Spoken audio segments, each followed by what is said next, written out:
Bonjour à tous amis auditeurs, voici la minute du bonheur. Et aujourd'hui, la leçon des dahlias.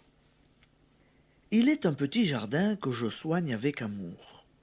Après avoir préparé la terre, j'y ai enfoui, il y a quelques mois, des tubercules de dahlia. J'aimais à songer que la plante faisait invisiblement son travail et que, bientôt, je verrais sortir les tiges vertes. Les semaines passèrent en vain. C'est alors qu'un jardinier me dit: Êtes-vous sûr de ne pas avoir d'escargots, de limaces dans vos plates-bandes?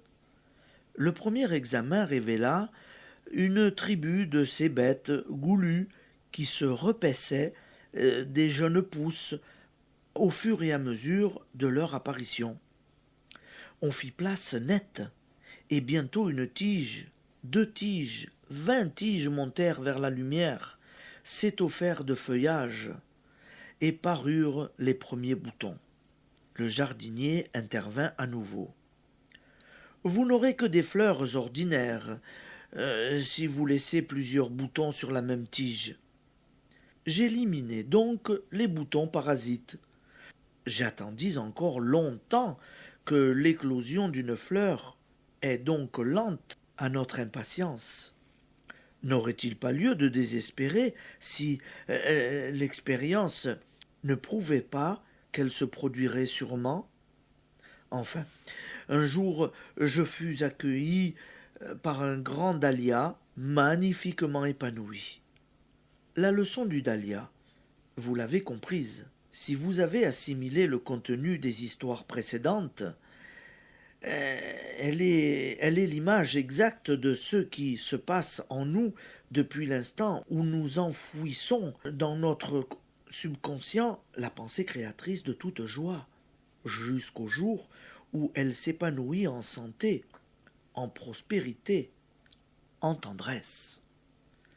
Lente évolution, d'abord invisible, puis exposée à la dévastation des escargots voraces de notre monde inférieur, que sont les pensées de maladie, d'échec ou de violence.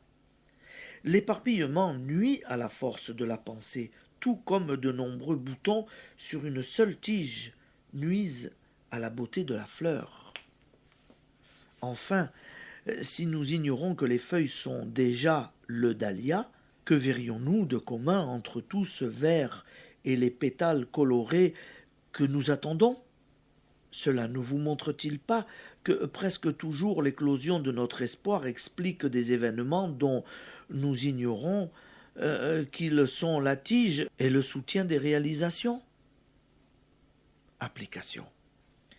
Il se peut que l'événement heureux soit lent à se développer, mais soyez sans crainte. Si vous n'en freinez pas les lois, il s'épanouira tout à coup. Refusez donc le doute, éliminez toute pensée négative, affirmez que le bonheur est à partir de l'instant où vous l'avez planté. Tout comme le dahlia, encore invisible, est dans le tubercule qui lui ressemble pourtant fort peu. Je vous souhaite une bonne journée et à demain, amis auditeurs.